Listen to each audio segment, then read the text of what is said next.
Flora and her husband, Smart, had been married for over 10 years, yet their home remained silent, no laughter of a child, no tiny footsteps echoing through their house.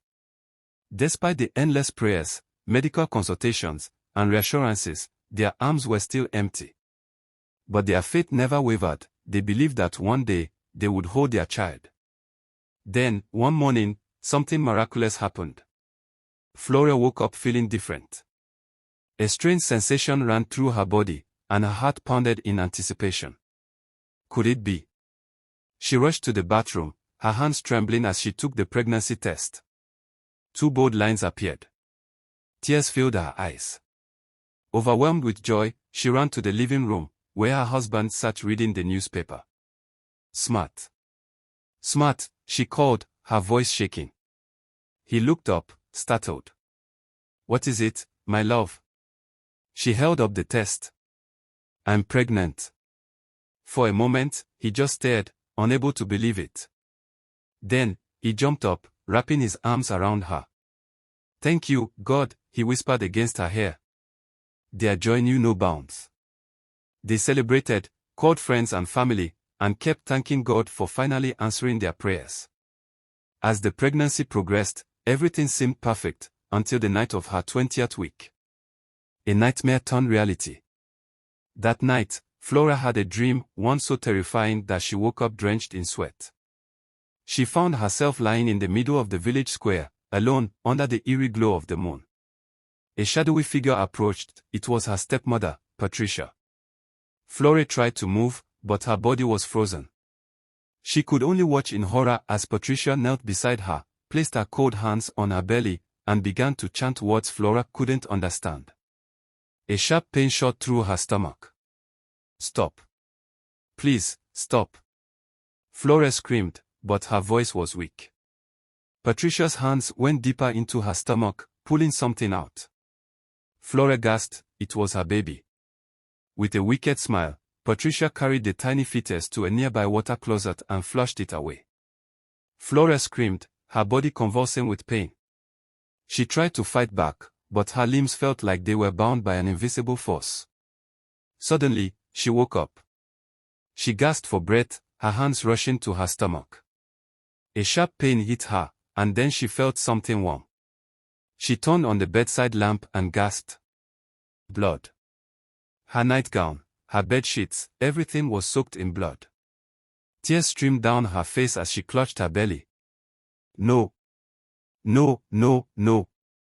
Her scream woke Smart, who immediately rushed to her side. My love, what's wrong? He asked in panic.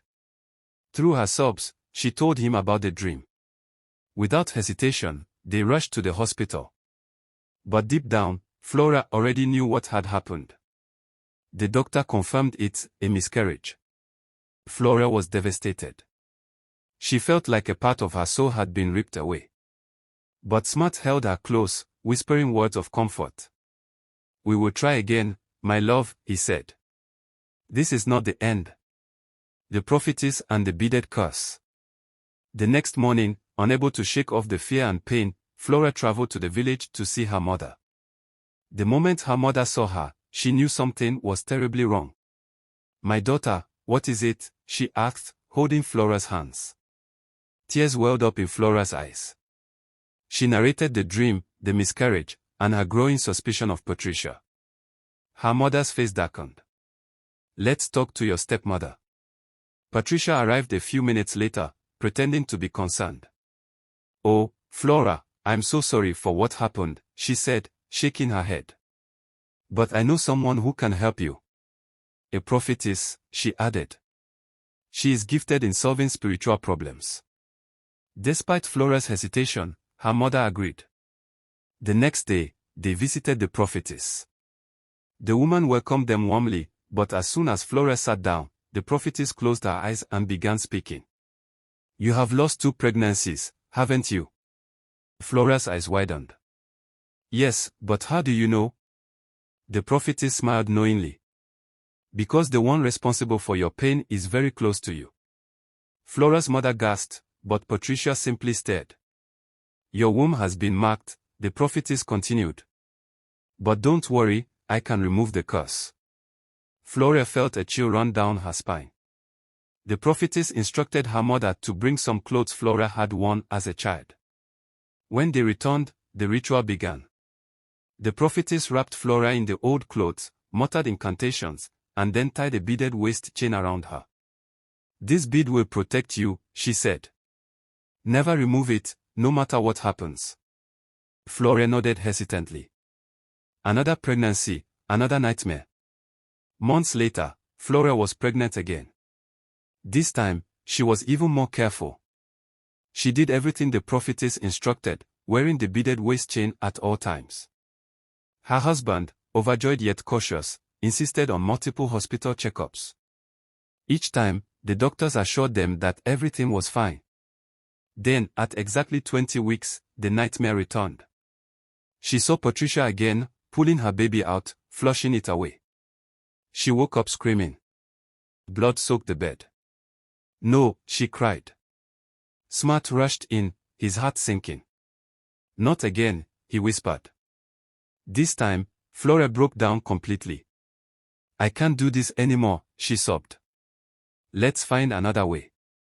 Maybe my younger sister can have a baby for us." Smart grabbed her shoulders. "No. We will not give up. We will fight this."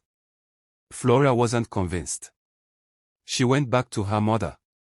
"Mama, are you sure Patricia isn't behind all this?" she asked. Her mother shook her head. "No, my daughter. Patricia has been nothing but kind since your father passed away." But Flora wasn't sure anymore. Smart's secret battle. 2 years passed. Flora conceived again. This time, Smart refused to stand by and watch helplessly. 4 days before the pregnancy reached 20 weeks, he left for a secret location, a secluded house deep in the village. For 3 days, he fasted and prayed, begging God for answers. On the final night, he had a vision: remove the waist bead. The message was clear. Returning home, Smart found Flora still awake. "I won't sleep tonight," she declared. "I want to see whatever demon is tormenting me." Smart nodded but had other plans. He prepared coffee and secretly added a sleeping pill. Minutes after drinking it, Flora dozed off. Smart gently removed the waist bead and burned it to ashes. At that very moment, in another part of the village, the prophetess woke up in a panic. She reached for her spiritual connection to Flora, nothing. Patricia received an urgent call. "Something is wrong," the prophetess cried. "If the baby is not sacrificed by 6 a.m., I will die. And so will you." Panic-stricken, Patricia rushed to Flora's house at dawn. Knocking frantically, she pleaded, "I need to take Flora to the prophetess. It's urgent." Smart blocked the doorway. "She's not going anywhere." Flora appeared behind him. "Why do you care so much about my pregnancy?" She glanced at the car, then at Patricia. Something felt off. Tears filled her eyes as she turned to her husband. "You've been the only one truly fighting for me." And with that, she stepped away from Patricia, forever. Immediately 6 a.m. clock, Patricia shouted, "I will confess." "Mr. Smart, confess what?" "Go on." Patricia said she has been the one behind all these problems from day one, that her only daughter is not married and she's so jealous of Flora's mother. Her secret was exposed and the community gathered her load and banished her from the community. Few months later, Flora gave birth to a baby twins, a boy and a girl. The husband was so happy and the Flora's mother was shocked that how could Patricia do such things, she is a wicked woman. Everyone celebrated with them. This is the end of my video. Like this video, comment, and subscribe to my channel for the next video.